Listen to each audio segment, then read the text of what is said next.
Hello दोस्तों।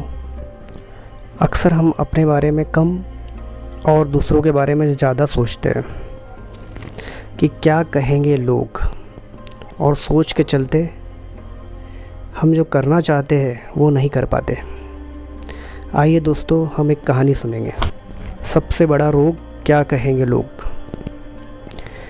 एक बार पति पत्नी अपने गधे के साथ जा रहे थे तो लोग उन्हें देखकर हंसने लगे और कहने लगे ये दोनों कितने बेवकूफ़ हैं, गधा होते हुए भी पैदल चल रहे हैं।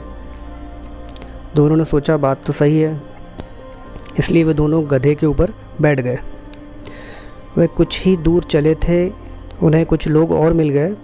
लोग कहने लगे इन दोनों को दया नहीं आती, दोनों के दोनों गधे पर बैठे हैं। उन दोनों ने सोचा बात तो सही है, इसलिए पति नीचे उतर गया और पत्नी को गधे पर बैठा दिया। वे दोनों कुछ ही दूर चले थे कि लोगों ने उन पर हंसना शुरू कर दिया और कहने लगे देखो, जोरू का गुलाम बीवी को गधे पर बैठाकर खुद पैदल चल रहा है। उन दोनों ने फिर से सोचा। इस बार वह आदमी गधे पर बैठ गया और बीवी को पैदल चलने को कहा। यह देखकर लोगों ने कहना शुरू कर दिया, कैसा आदमी है, खुद गधे पर बैठा है और एक औरत को पैदल चला रहा है। उन दोनों ने फिर से सोचा और फिर इस बार उन्होंने कुछ अनोखा ही कर दिया।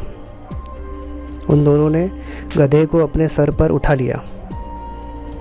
यह देखकर लोग हंसने लगे और कहने लगे इन पागलों को देखो, जिस गधे पर इन्हें बैठना चाहिए था इन्होंने उसे ही अपने सर पर उठा लिया। दोस्तों, इस कहानी में मैं आपको ये समझाना चाहता हूँ कि लोगों को कमेंट करने में मज़ा आता है। आप कुछ भी करो, लोग कुछ ना कुछ ज़रूर बोलेंगे, इसलिए लोगों की बातों पर ध्यान मत दो। आपको जो भी सही लगता है वही करो।